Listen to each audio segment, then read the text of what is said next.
क्या आप slip disc से सफ़र करते हैं? आपको सियाटिका है, दर्द कमर से लेके पैर में जाता है। आपने कई स्पाइन सर्जन्स को दिखाया है और सर्जन्स ने आपको सर्जरी एडवाइस की है, लेकिन आप सर्जरी करवाने से घबरा रहे हैं क्योंकि आपके कुछ रिश्तेदार हैं या रिलेटिव्स हैं, फ्रेंड्स हैं या कोई भी है जिन्होंने ओपन ट्रेडिशनल तरीके से स्पाइन सर्जरी करवाई है। जो सियाटिका है, स्लिप डिस्क है, वो तो ठीक हो गई है, लेकिन on end of back pain रहता है।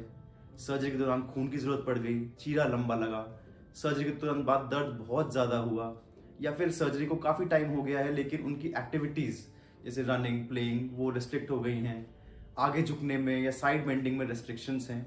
अगर इस सिनेरियो में आप हैं तो फिर आप बिल्कुल सही वीडियो देख रहे हैं। हम आज बात करेंगे स्पाइन सर्जरी को करने का सबसे मिनिमली इन्वेजिव तरीका। इनफैक्ट जो भी मिनिमली इन्वेजिव तरीके हैं उनमें से भी सबसे ज्यादा मिनिमली इन्वेजिव तरीका एंडोस्कोपिक स्पाइन सर्जरी के बारे में हम आज बात करेंगे।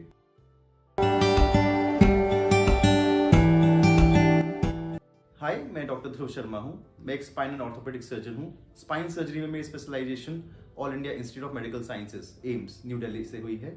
मेरी एक्सपर्टीज एंडोस्कोपिक स्पाइन सर्जरी करने में है।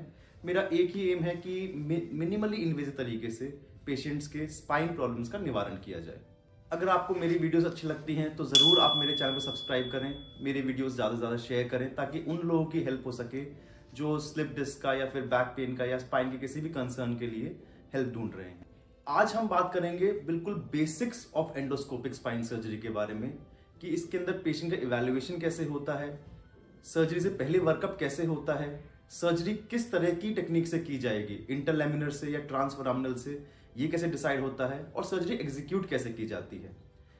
मैंने पहले भी बहुत सारी वीडियोस बनाई हैं एंडोस्कोपिक स्पाइन सर्जरी के बारे में, लेकिन मैं फिर से एम्फेसाइज कर रहा हूं इस फैक्ट पे कि मिनिमली इन्वेजिव स्पाइन सर्जरी करने के बहुत तरीके होते हैं, जैसे कि माइक्रोस्कोपिक स्पाइन सर्जरी, डेस्डांटू technique, biportal endoscopic spine surgery. लेकिन जो हम लोग करते हैं प्रैक्टिस वो है यूनिपोर्टल एंडोस्कोपिक स्पाइन सर्जरी, जो सभी मिनिमली इन्वेजिव तरीकों से भी सबसे ज्यादा मिनिमली इन्वेजिव तरीका है।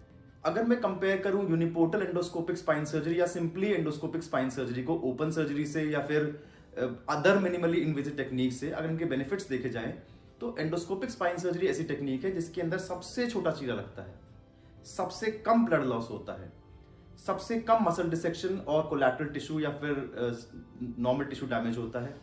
इसीलिए जो पोस्ट ऑपरेटिव पेन है वो इस टेक्निक के अंदर सबसे कम रहता है।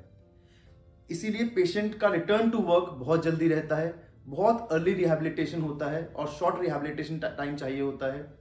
स्पाइन फ्लेक्सिबिलिटी मैक्सिमम रहती है और स्पाइन मोबिलिटी भी मैक्सिमम रहती है compare to other minimal invasive technique. अब हम स्टेप बाय स्टेप देखते हैं कि एंडोस्कोपिक स्पाइन सर्जरी के लिए हम पेशेंट की कैसे इवैल्यूएट करते हैं, कैसे डिसाइड करते हैं कि कौन सी सर्जरी करनी है और कैसे हम इसको एग्जीक्यूट करते हैं। जब भी पेशेंट हमारे पास आता है तो फर्स्ट स्टेप रहता है क्लिनिकल इवैल्यूएशन।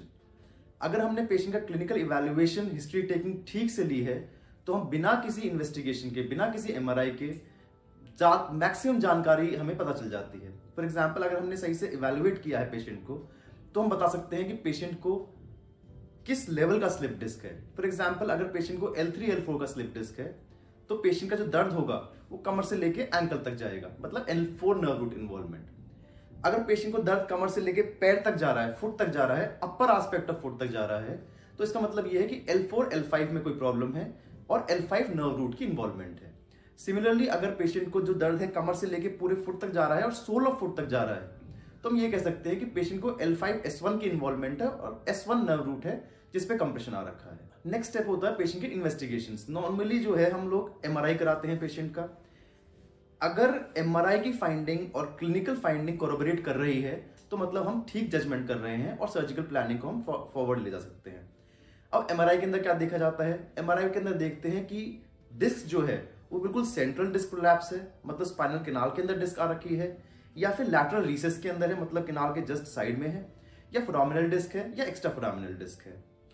इससे साइड ऑफ डिस्क मतलब राइट साइड है या लेफ्ट साइड है या दोनों साइड है या बिल्कुल सेंटर में है, ये भी हम जो क्लिनिकल एग्जामिनेशन किया है उससे मैच करते हैं।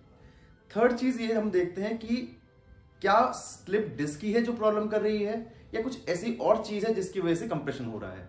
फॉर एग्जाम्पल कई बार लंबर कैनाल स्टेनोसिस की वजह से भी पेशेंट को रेडिकुलर पेन या शियाटिका हो सकता है, वो भी हम एमआरआई से कंफर्म कर सकते हैं।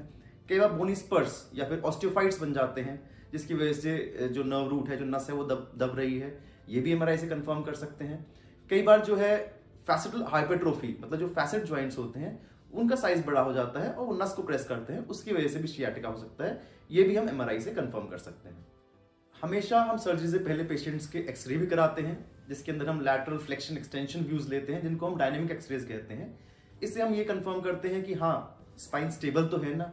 अगर स्पाइन अनस्टेबल रहता है इन व्यूज के अंदर तो हमें अपनी सर्जिकल प्लानिंग चेंज करनी होती है, जिसको हम बेसिकली एंडोस्कोपिकली फ्यूजन सर्जरीज के अंदर कन्वर्ट कर देते हैं।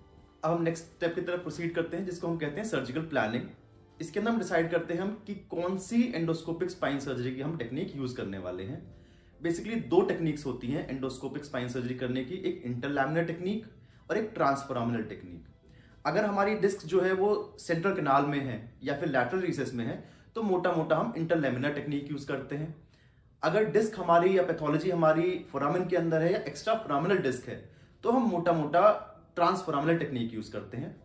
ये मैं जरूर बता दूं कि ये केवल एक ओवरव्यू है, ऐसी कोई फिक्स्ड रूल नहीं है।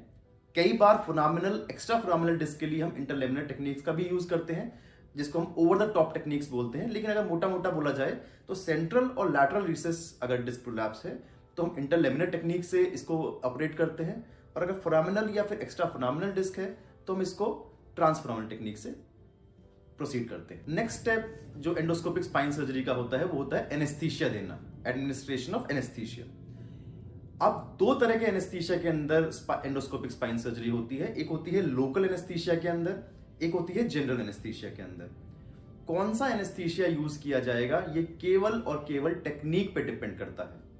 अगर हम ट्रांसफोरामिनल टेक्निक कर रहे हैं तो हम ये सर्जरी लोकल एनेस्थीसिया के अंदर करते हैं। इस टाइप ऑफ की सर्जरी के अंदर patient through out the surgery totally awake है, पूरा जागा हुआ होता है। सर्जरी पेनलेस है, लेकिन पेशेंट सर्जरी के दौरान बात कर सकता है, उसे हमसे कुछ डिस्कस करना तो डिस्कस भी कर सकता है, मतलब पूरा अवेक रहता है। अगर हम इंटरलैमिनर टेक्निक यूज कर रहे हैं तो ये टेक्निक लोकल एनेस्थीसिया के अंदर पॉसिबल नहीं हो पाती है। पेशेंट काफी लोकल एनेस्थीसिया के अंदर अगर इस टेक्निक से किया जाए तो पेशेंट काफी अनकंफर्टेबल रहता है, और इस टेक्निक के लिए हम लोग पेशेंट को जनरल एनेस्थीसिया देते हैं। जनरल एनेस्थीसिया मतलब पूरा पेशेंट बेहोश है, उसको बिल्कुल भी होश नहीं है, और सर्जरी के बाद उसको वापस रिवर्स किया जाएगा, वापस होश में लाया जाएगा। स्टेप पे सर्जिकल प्रोसीजर। सर्जिकल प्रोसीजर के अंदर हम सबसे पहले पैथोलॉजी को लोकलाइज करते हैं। अगर मान लीजिए L4 L5 की डिस्क है तो हम स्किन पे कहां पे चीरा लगाएं कि हम सीधा एंडोस्कोप घुसा के पैथोलॉजी तक पहुंच पाएं। उसके लिए हम इंट्रा ऑपरेटिव एक्सरेज का यूज करते हैं, जिसको हम CR मशीन के थ्रू लिए जाते हैं वो एक्सरेज। तो हम जहां पे भी हमें टारगेट करना है, वो मान लीजिए L4 L5 पे टारगेट करना है, तो कोरस्पॉन्डिंग स्किन लेवल पे हम छोटा सा चीरा लगाते हैं, जो होता है करीब कोई 8 mm से लेके 1 सेंटीमीटर तक का चीरा। उस चीरे के थ्रू हम एक डायलेटर घुसाते हैं जो सीधा पैथोलॉजी तक पहुंचता है, सीधा L4 L5 की, मान लीजिए राइट साइड की डिस्क प्रोलैप्स है तो राइट साइड डिस्क तक पहुंच जाता है। इसके अंदर हमने क्योंकि डायलेटर यूज किया है, कोई भी चीड़ फाड़ नहीं की है, तो muscle dissection, soft tissue damage minimum रहता है और हम सीधा डिस्क तक पहुंच गए। अब डायलेटर को निकाल के हम सीधा एंडोस्कोप को घुसा देते हैं। अब जो एंडोस्कोप होता है यूनिपोर्टल एंडोस्कोपिक स्पाइन सर्जरी के अंदर, वो इस तरह का ट्यूब की तरह होता है, जिसके अंदर एक कैमरा होता है, जिसके थ्रू हम जो पैथोलॉजी है, जो एरिया है डिस्क का, उसको हम देख भी सकते हैं। और उस एंडोस्कोप के अंदर ही एक छोटा छेद फर्दर होता है, जिसके अंदर हम स्पेशलाइज्ड इंस्ट्रूमेंट्स को घुसा के उस पैथोलॉजिकल डिस्क को निकाल सकते हैं। अब एंडोस्कोपिक स्पाइन सर्जरी की 3 खासियत देखिए। हम आपकी पैथोलॉजिकल डिस्क तक पहुंच चुके हैं, उसको टीवी स्क्रीन पर देख रहे हैं, मिनिमम चीड़फाड़ किए हुए। इसीलिए बहुत मिनिमली इन्वेजिव से भी मिनिमली इन्वेजिव टेक्निक है स्पाइन सर्जरी करने की। दूसरी, जो हमारी डिस्क है और जो नस को वो दबा रही है, उसका हम मैग्नीफाइड वर्जन देख रहे हैं, कई गुना बड़ी हमें डिस्क दिख रही है, तो हम उस डिस्क को आराम से निकाल सकते हैं, आसपास जो नसें हैं, ये आसपास जो बाकी टिश्यू है, उस पर मिनिमम डैमेज किए हुए। तीसरी खासियत देखिए, क्योंकि जो दूरबीन है, एंडोस्कोप है, वो बहुत छोटा सा होता है, एक लंबी सी ट्यूब रहती है, उसको हम जो फ्रीडम ऑफ मोबिलिटी रहती है सर्जन को, वो काफी रहती है। मतलब अगर डिस्क ऊपर गई हुई है, अप माइग्रेटेड डिस्क है, तो हम ऊपर की तरफ स्कोप घुमाएंगे तो ऊपर दिख जाएगा, नीचे की तरफ घुमाएंगे तो फिर नीचे की तरफ जो डाउन माइग्रेटेड डिस्क है वो भी दिख जाएगी। राइट साइड, लेफ्ट साइड, आगे की तरफ, पीछे की तरफ, हर तरफ हम देख सकते हैं। अब हमने सर्जरी खत्म कर ली है तो लास्ट स्टेप आता है क्लोजर। हम जैसी सर्जरी खत्म हुई है तो एंडोस्कोप को निकाल लेते हैं। जो सारे टिश्यूज हैं, मसल्स हैं, लिगामेंट्स हैं, वो they fall back to their normal place, अपनी जगह पे वापस आ जाते हैं। चीरा बहुत छोटा सा रहता है, कई बार सूचक की जरूरत पड़ती ही नहीं है, और अगर जरूरत पड़ती भी है तो 2 या 3 टाके मैक्सिमम उसकी जरूरत पड़ती है। कोई ऊपर से मोटी ड्रेसिंग नहीं लगाई जाती है, एक बैंडेड की तरह एडेसिव टेप आती है, बस उसको हम लगा के उसको क्लोज कर देते हैं।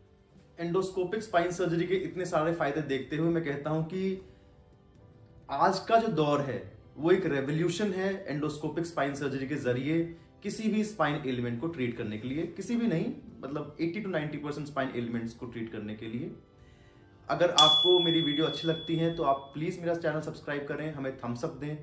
कोई भी क्वेश्चन है तो आप कमेंट्स में पूछ सकते हैं, हम जल्दी से जल्दी आपको कॉन्टैक्ट करने की कोशिश करेंगे।